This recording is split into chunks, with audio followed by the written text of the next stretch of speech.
Улаанбаатар төмөр зам хувь нийлүүлсэн нийгэмлэгийн 80 жилийн ойг өгсөн зорилттой ажлын нэг Тээврийн дээд сургуулийн оюутнуудын оюутны отряд 2018 ажлын хүрээнд Улаанбаатар хот дахь зорчигчдын богоон депо болон зүтгүүрийн богоон депод хуваарлагдсан ажиллаж байгаа оюутнуудтай тус ажлын хэсгийнхэн уулзалт хийлээ.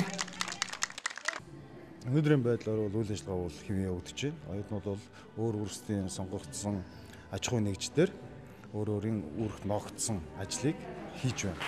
Энэ нь бол Улаанбаатар төмөр зам бол энэ жил бол нэлээд бүтээн байгуулалтын чиглэлээр маш олон ажлууд хийгдэж байгаа.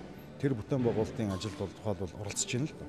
Тухайд бол шинээр Улаанбаатар төмөр зам 80 км замын их засварын ажил хийгдэж байна. Энэ их засварын ажлын дээр манай жишээ нь замын 3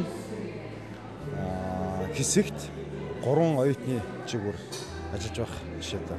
Тэгэхээр энд ажиллаж байгаа оюутнууд маань хамгийн гол нь яг амьдрал дээрээ төгсөөд ажлынхаа байртаа танилцаж илүү их дадлага туршлага хоримтлуулж байгаа энэ чухал ач холбогдолтой байгаа.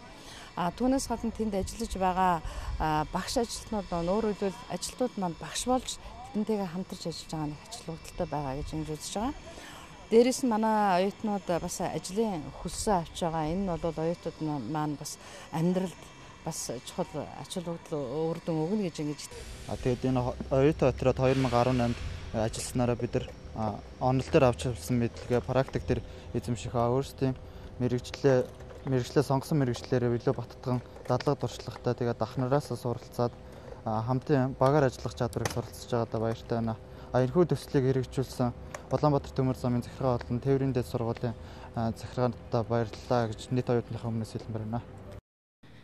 Оюутнуудын урам зоригийг сэргээж хөдөлмөрийн аюулгүй байдалтай танилцахаар Улаанбаатар төмөр замын захиргаа удирдлагын мэргэжилтнүүд Тээврийн дээд сургуулийн захирал багш ажилчид ган зам пресс болон төмөр замын дуу үжигийн чуулган уран бүтээлчид хамтран ажиллалаа. Мөн энэ сарын 20-наас Баян түмэн чиглэлд ажиллаж байгаа оюутнуудтайгаа уулзахаар төлөвлөжээ.